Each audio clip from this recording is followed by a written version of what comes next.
닫고 있으면서 10개 문 닫는다고 해서 우리 회사가 무슨 문제가 있느냐. 저 10개 때문에 더 끌려들어가서 우리 회사가 더 어려워지는 상황보다는 차를 닫으면 전부 나머지는 흑자하고 돌아올 수 있는 매장인데 왜 그렇게 어리석은 짓을 할 필요가 없다. 바로 닫아.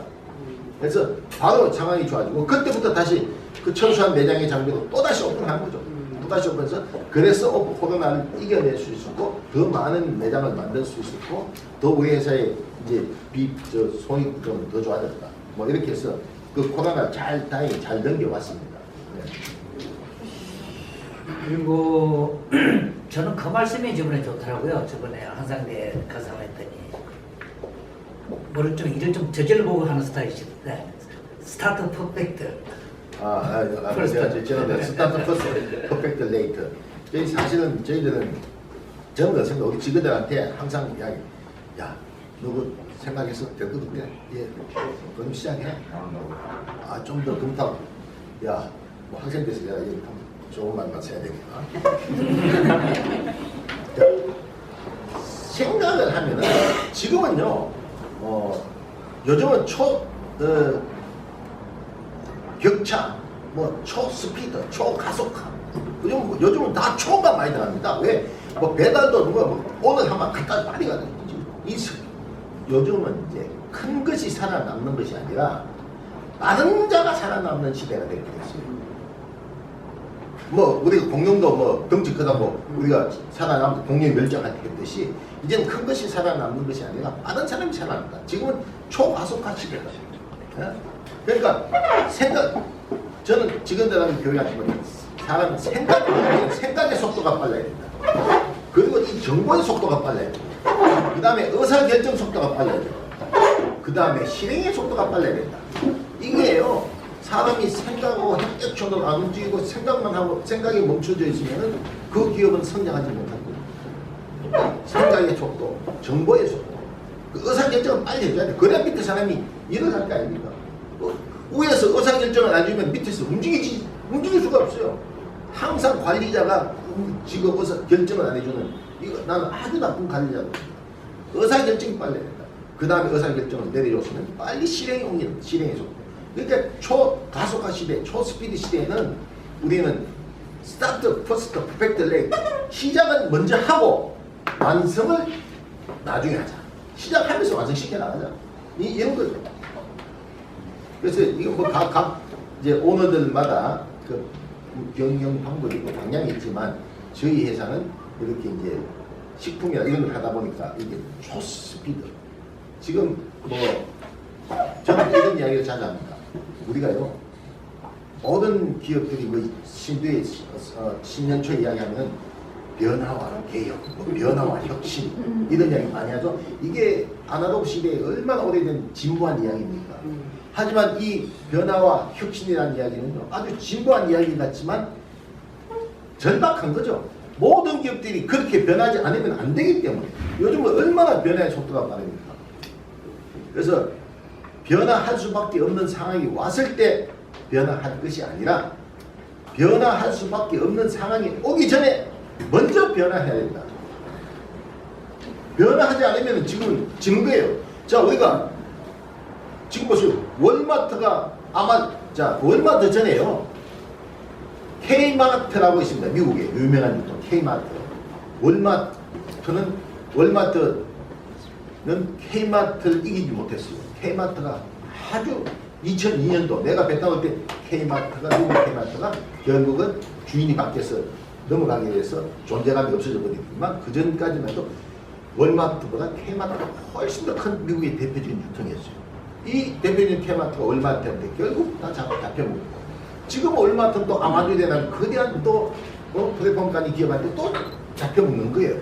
앞으로 다음에 우리 세상에 내 적이 누군지 모릅니다. 자, 지금의 나의 적은 뭐 롯데 같으면 이마트 이랬지. 우리가 갑자기 쿠팡이라는 적이 나타났잖아. 쿠팡이라는 적이 나타나면서 언제 쿠팡이 이마트와 롯데마트의 적이 경쟁자가 된다고 상상을 했습니다. 이렇게 세상은 이제는 숨어있는 적, 누가 내 적인지 알 수가 없어요. 예전에는 서로 내 적이 노출되어 있습니다. 앞으로 이 세상은 누가 내 적인지 알 수가 없다. 그래서 저희 K마켓도 이제 변화의 속도 높여나가고 있습니다. 저희 K마켓 여러분 구글 스토어에 플레이 스토어에 들어가면은 K마켓 몰 치면 K마켓 앱이 있습니다. 거기는요 모바일폰 자동차까지 팝니다. 우리 K마켓 몰. 이렇게 이제 투자하는 거죠. 계속 주세요. 이렇게 먼저 변화해야 된다. 이 변화에는 뭐가 필요하냐? 변화와 혁신에는요 많은 투자가 돼야 돼요. 그리고 성공을 장담해주지 않죠. 실패할 수도 있죠. 하지만 그런 모험을 두려워하지 않는 것이 이제 중요합니다. 지속력이 위독친다. 네, 그렇군요. 저도 사업하는 사람으로서 그 회장님의 생각의 속도, 정부의 속도, 의사결정의 속도, 실행의 속도, 속도가 빨라야 된다 말씀하시는데 저도 이 시간에 좀 한 수 배우는 것 같습니다. 네. K마트의 비전이 1등이 아닌 인류의 기업이라고 들었습니다. 1등과 인류의 차이가 어떤 것인지 좀 말씀해 주실 수 있을까요? 네, 우리 회사에 딱 들어오면은 제 회사 입구에 딱 들어오면 저게 이제 딱 붙어 있는 겁니다. 1등이 아닌 인류기업. 자, 1등은요 존재하는 시장에서 선도 있는 사람이 1등이죠. 누가 마켓시어를 많이 고 누가 뭐 매출이 많고 이게 1등이죠. 누가 정보수가 많고 이게 이제 1등 기업이 잣대가 되는 거지만 인류는 남이 하지 않은 길, 남이 하지 않은 일을 내가 만들어 나가고 내가 하면 그게 최초가 되는 거죠. 그것이 이제 인류 기업이다. 자, 1등은 뭐냐? 자신감이죠. 1등은 자신감이 있다. 인류는 뭐냐? 자존감이죠. 자, 인류의 그 자신감은 뭐냐? 자신감은요, 동정과 같이 양면적인 성격이 있습니다. 내보다 더 센 사람이 나오면 열등감으로 바뀌는 거예요. 자신감은 열등감을 동반하고 있는 거예요. 그런데 자존감은 내가 나를 인정하는 거예요. 아무도 싫어하지 않고 내 스스로 내가 인정하는 것이다. 그것이 이제 1등과 인류의 이제 저는 차이라고 하고요. 사실은 1등은 우리가 말하는 1등 넘버원이에요. 넘버원. 한 사람만 있는 인류는 올리원입니다. 그 올리원은 여러 사람이 나도 올리원이 될 수 있고 나도 올리원이 될 수 있어요.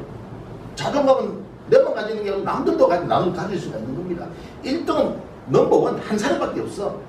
그 인류는 올리원 하고 나도 올리원이 될 수 있고 니도 올리원이 될 수 있고. 그 저희 이제 K마켓의 그 1등 아닌 인류의 라는 그 비전은 뭐냐면요. 사실 저희들은 저희 남들이 이야기 많이 듣습니다. K마켓의 경쟁 상대는 누구냐? 우리 인류계이기 때문에 경쟁 상대가 없어요. 나만의 우리만의 마켓, 우리만의 컨텐츠를 가지고 매장을 만들어 나가는 거죠. 우리 K마켓 장점은 뭐냐면요. 편의점과 24시간 항상 문이 열려있는 편의점은 우리 경쟁 상대가 아니에요. 어떻게 보면 가장 두렵다 생각 천만이에요. 그리고 대형마트가 우리 경쟁 상대가 아니죠. 우리 대형마트하고 싸워서 이길 방법이 없죠. 어떻게 대형마트하고 싸우고 이기겠습니까? 우리만의 시장을 마켓을 만드는 거다. 자, 여러분 베트남 오시면 뭐 전체 아파트에 한 아파트 가면 전체 K마켓이 다 있다시피 합니다. 뭐 아주 서민 아파트 말고는 중상층 이상 들어가는 아파트에 다 있는데 특히 호치민에는 이제 전 글로벌 편의점들이 다 들어가 있습니다. 편의점들이 다 들어가 있는데 여기 편의점에는 GS가 여기 있고 미니스탑이 여기 있고 세븐일레븐이 여기 있고 해비리마트가 여기 있고 한 큰 아파트 단지에 쫙 깔려서 경쟁하고 있습니다. 거기에 K마켓이 딱 들어가요. 이거 실제 상황입니다. 지금 상황이에요. 미안하지만 그 편의점은 우리한테 상대가 안 됩니다. 자, 여기 편의점은 적석직구, 간편식, 내가 갑자기 급해서 이제 뭐 휴대폰, 음료수, 뭐 이런 거 인스턴트 이런 거지만 같은 로케이션이죠. 같은 아파트, 저희도 같은 아파트에 K마켓이 다 입구에 좋은 자리, 주민들이 들락달락한 동선 좋은 위치에 저희 K마켓이 다 있습니다. 저희들 한계가 있는 게 아니에요. 큰 단지를 한 4개씩 갖다 뿌려버려요. 고객을 시장을 이게 뭐 독식 깨지는 아니라 그냥 누구나 가져가는 거예요. 가져가는 왜 우리 K마켓은 뭐가 다르냐? 편의점과 신선, 정육, 첨가, 야채가 있는 거예요. 식품이 있는 거예요. 자, 편의점에서 취급할 수 없는 거. 편의점에 있는 거에 SKU에 서너 배가 더 있고 강아지들이 가지지 못한 SKU 신선 야채 첨가 정육을 가지고 있는데 주부들은 신선 첨가 자 내가 그 신선 첨가 정육 야채 살려고 백화점 대형 마트에 간다. 그러면 가서 오토바이 세우고 주차해야 되고 올라가고 또 캐셔 줄 먹어지는데 줄 서야 돼요. 우리가 편의점에 왜 갑니까? 바로 앞에 대형마트가 있지만 쉬우니까 금방 가서 금방 해올 수 있으니까. 그 우리는 대형마트에 가는 고객의 길목을 차단하고 편의점과 이런 소형마트와는 경쟁 관계를 두지 않는 거죠. 우리만의 시장을 만든다고 우리의 전략은 프리미엄화, 차별화, 현지화입니다. 우리 매장 굉장히 프리미엄화되어 있어요. 우리 K마켓 매장에 하나를 지을 것 같으면 편의점을 5개에서 정말로 7개가 지을 수 있는 돈이 K마켓 매장 하나에 들어갑니다. 편의점은 장비가 그렇게 많지 않아요. 저희들은 냉동, 냉장 따다 인테리어가 또 다르고요. 그 130, 저희들이 136개 매장이 아니라 만약에 편의점처럼 했으면 좀 500개 또 1000개도 되겠죠. 그러니까 1등이 아닌 1류 기업은 우리는 남과 확실한 차별화가 있는 거죠. 그리고 저희들은 이제 마켓 시어가 아니고 고객의 라이프 시어를 추구한다. 이걸 항상 직원들한테 주장합니다. 왜? 마켓 시어가 갖고 붙으면 돈 적게 들어가 마켓은 뭐 개마켓 한 500개 만들었죠. 그러나 그게 아니다. 우리 매장은 고객의 최대한의 프리미엄화 시켜서 안락하고 뭐 여러 가지 이야기 합니다. 이 이야기 하면 끝이 없어요. 냉장고 온도부터 다릅니다. 냉장고, 냉동고, 냉장 시설의 온도가 굉장히 중요합니다. 소비자들은 잘 몰라요. 소비자들은 모르지만 우리는 압니다. 한국보다도 더 0도에서 2도, 2도에서 5도, 5도에서 8도 철저하게 관리합니다. 이런 기법들은요, 유통하시는 분들은 오버합니다. 이야, K마켓. 그래서 대한민국 유통하시는 분들이 우리 베트남 K마켓 오면 깜짝 놀라는 것 중에 하나가 풀몬 2월 그 사장님, 풀몬은 냉장 전문이잖아. 온도를 보고, 몇 개 매장 온도를 보고, 이야, 이건 한국보다 낫지. 소비자는 몰라요. 소비자는 모르지만 우리는 그렇게 하는 거예요. 왜? 인류 기업 정신을 가지고 하는 거예요. 그 마켓 시어가 아닌 고객의 라이프 시어를 추구합니다. 시간이 지나면 이것이 빨리 고객들 아는 거죠. 감동을 받아주는 게 아니죠. 10년, 20년 이게 쌓였을 때 그 고객 감동은 나오는 거죠. 바로 감동을 받고는 바로 또 없어지는 거죠. 오케이. 원래는 이제 한국 같은 경우는 아파트가 들어서면은 이제 마켓이 들어서고 하는데 제가 듣기로는 K마켓이 있으면 그쪽에 아파트가 들어선다 그러더라고요. 진짜. 그게 아니고 아파트가 들으시면은 K마켓을 유치하는 거죠. K마켓이 유치가 되면은 그 광고에 K마켓 입점 학점 해가 이렇게 하면 저 K마켓도 건강하고 이제 이런 거지. 뭐 우리 뭐 짓는 게 아니고 신호만 내가. 제가 아까 K마트, E마트 말씀을 하셨는데 원래는 이제 K마트였었는데 이제 K마트에서 K마켓 저기 소송이 들어와서 K마켓을 바꿨는데 그 K가 코리아도 되고 고상구 김경아. 네, 진짜로. 김경아 고상구 해가지고 그 K마트입니다. 우리 아들도 보고 있어요. 보유찬이. 자, 이상으로 좀 시간이 많이 지나갑니다. 저기 일단 베트남 성우 사례기는 이제 또 하기로 하고요. 저 베트남 현지에서의 또 이야기를 조금 짚고 빨리빨리 좀 진행을 하도록 하겠습니다. 네. 하노이 한인 회장님과 베트남 한인 총 11개 회장님을 역임하셨잖아요. 그 역임하실 때 그 최우수 한인 회장님의 그런 상을 받으셨다고 들었어요. 그때 가장 중요하게 생각했던 어떤 부분이 좀 있으셨나요? 오늘 자리 처음에 행사하기 전에 왔어요. 우리 홍경미 회장님입니까? 예. 그때 그 자리에 있었대요. 그래서 내가 그 이야기를 하길래 내가 깜짝 놀랐는데 사실 그때 2015년도입니다. 2015년도 내가 한인 회장을 하고 이제 2년차 한인 회장 할 때인데 그때 당시만 해도 동남아의 베트남이 그렇게 주목받는 국가가 아니었어요. 저 어디 변방에 어디 미국이나 유럽에서 회장님을 만나면 베트남 왔다 하면 베트남 사람 취급하듯이 쳐다보고 그런 정도의 시대였어요. 그래서 이 동남아의 또 이 베트남은 전도 잘 아는 분도 없었고 전도 회장을 한 지가 별로 되지 못했어. 그래서 최우수 한인회에 우리 한번 나가자. 그래서 열몇 개에서 출연해서 본선에 이제 워크인에서 할 텐데 한 5개 한인회 오늘 그때 오스트리아 한인회 여자 회장님이 저하고 붙었어요. 여자분이죠. 장원숙 여사. 예, 그분 뭐좀 전에 봐요. 그분이 저하고 강력한 라이벌이었어요. 근데 이게 한인회장 대회에 나가서 이게 이제 자기 성공 사례 발표를 하게 되면은 사실은 표가 몰립니다. 중국 같으면 중국 친구 이렇게 다싹 그다 찍어주고 막 잘하고 못하고의 문제가 아니라 이 세력다 싸움이 돼버려요. 이 잘하고 못하고의 문제가 아니에요. 내가 보기 난 동남아 옆에 태국 회장이 누군지도 모르고 말이야. 진짜 저는 회장이 내 마음은 옆에 사람 다 처음 본 사람들이었어요. 그런 상황에서 이거 나가 가만히 보면 표 싸움이야. 야, 이거 어떻게 해야 되나? 이거는 감동을 주는 수밖에 없다. 이거는 여기 앉아있는 한인 회장들이 표를 찍는 사람, 이 사람들은 가슴 뚜디는 땅밖에 없어. 저 찍어주고 싶지만, 저가 절대적이야. 미안해. 이렇게 뚜디는 사람이라 하는 건요. 고만고만할 때 저게 표가 가는 것이지, 사실은 뭔가 뭉클함을 느꼈을 때는 안 좋은 사람이 아니죠. 그렇게 되는 거예요.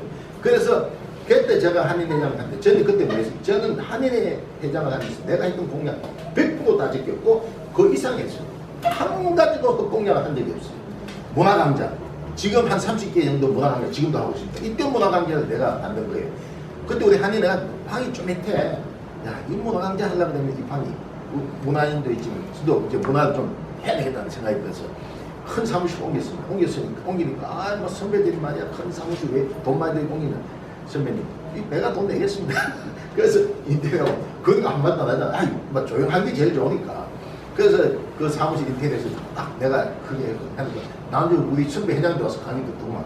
그래서 그 뭐 북거시부터 뭐 서예 뭐부터 시작해서 모든 문화예술 주부들이 왜냐면은요, 베트남에다 간 나라는 남편 따라 가족들이 오지 않습니까? 남편 뭐 휴양하고 놀러 온 데가 아니에요. 그건 일하러 온 나라예요. 남편 따라오면은 남편은 직장 나가면 되지만 남아있는 가족, 사모님들, 부인들 얼마나 중요합니까? 이 척박한 베트남에 와서 할 게 없잖아.